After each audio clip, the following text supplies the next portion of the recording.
അടുത്ത സാമ്പത്തിക വർഷം ഇന്ത്യ ഇനിയും വളരുമെന്ന് reserve bank governor Shaktikanta Das അഭിപ്രായപ്പെട്ടു.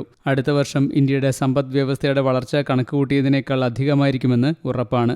ദാവോസിൽ നടന്ന ലോക സാമ്പത്തിക ഫോറത്തിൽ സംസാരിക്കുകയായിരുന്നു RBI ഗവർണർ. യുക്രൈനിലെയും മിഡിൽ ഈസ്റ്റിലെയും പ്രശ്നങ്ങൾ, മഹാമാരി, ജിയോ പൊളിറ്റിക്കൽ പിരിമുറുക്കങ്ങൾ എന്നിവയടക്കമുള്ള ആഗോള പ്രശ്നങ്ങൾക്കിടയിൽ മറ്റു രാജ്യങ്ങളെ അപേക്ഷിച്ച് ഇന്ത്യൻ സമ്പദ് വ്യവസ്ഥ വളർച്ചയുടെ പാതയിലാണെന്നും ശക്തികാന്ത ദാസ് അഭിപ്രായപ്പെട്ടു. സെൻട്രൽ ബാങ്കിൻ്റെ കണക്കുകൂട്ടലുകൾ തെറ്റിച്ച് യുക്രൈൻ പ്രതിസന്ധിയുടെ ആദ്യ മാസങ്ങളിൽ പണപ്പെരുപ്പം 7.8%. ഇതും നിയന്ത്രണ വിധേയമാക്കാനാണ് ശ്രമിക്കുന്നത്. 2023-24 സാമ്പത്തിക വർഷത്തിൽ NSO 7.3% വാർഷിക GDP വളർച്ച ഉണ്ടാകുമെന്ന കണക്കുകൾ പുറത്തു വന്നിട്ടുണ്ട്. ഇത് മുൻപ് വിചാരിച്ചതിനേക്കാൾ കൂടുതലാണ്.